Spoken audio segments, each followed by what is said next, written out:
Hi guys, I told you I would make a video on showing you how to turn a regular collar into a bungee collar, or take the existing collar that came with the bungee collar and adjusting the sizes.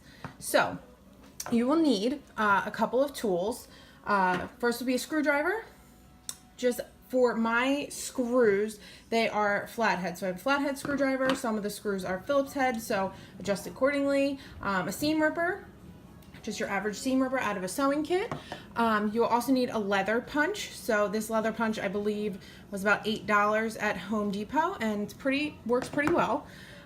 You'll also need the bungee and 2 D-rings, as well as some sort of a bungee clasp. So this one is from Fix-A-Lock. And obviously you'll need your e-collar receiver.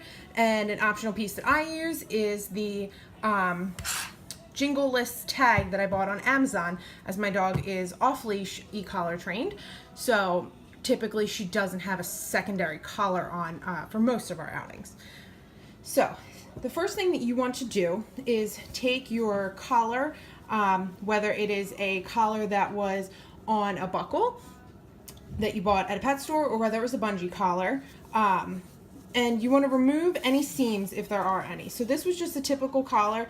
This is 2 different pieces of fabric, so it's a little bit thicker, a little bit tougher with the leather punch. But basically what you want to do is measure it up on your dog and determine how much space you're going to need with the receiver on to fit around your dog's neck. Obviously the bungee adds a lot of space, but just make sure that it's not too small or too big. So what you're going to do is you're going to take your leather punch, find this spot, and you want these little screws. You can get these screws. They will come if you order a plastic bungee collar online, but you can also buy them in the specialty screw section of any hardware store. So they come in a set like this, in a little plastic bag. So again, this is a flathead, but there are also Phillips heads out there. So what I like to do is take the open piece of the screw set and determine which size you need, which punch size you need. So this one looks like it might be good. So this one turns and clicks. So just double check I got the right one. Yeah, that looks good. So this one's already pre-made, but basically what you do, and this one was tough because it was double fabric, but most thinner collars are going to be a little easier to get through. So you line up exactly where you want to punch it, squeeze, and it takes a little bit, release, and you should have a pretty good hole there. So you're going to do the same thing on the opposite side, so you can fold it. As you can see here, I had to do 2 different punches because I mismeasured the first time.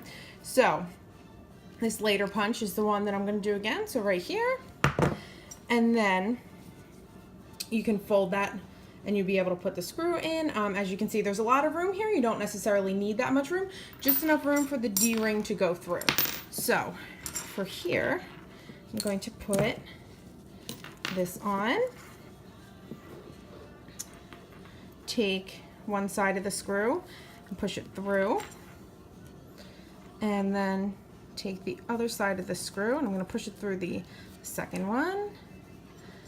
And you can screw this a little bit by hand, but to get it super tight, finish it off, it's best to use a screwdriver.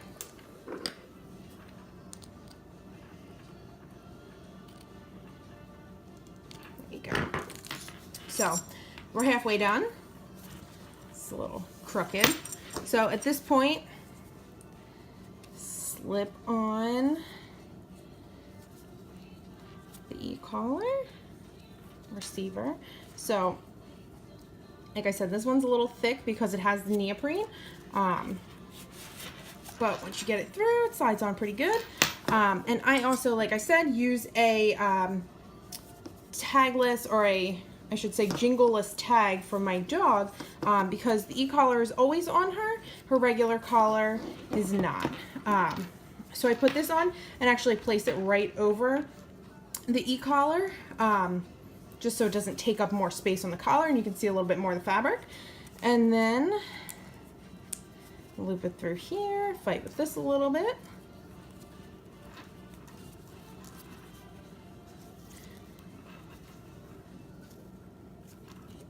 Sometimes it just needs a little push, something a little thinner, and then you can pull it through.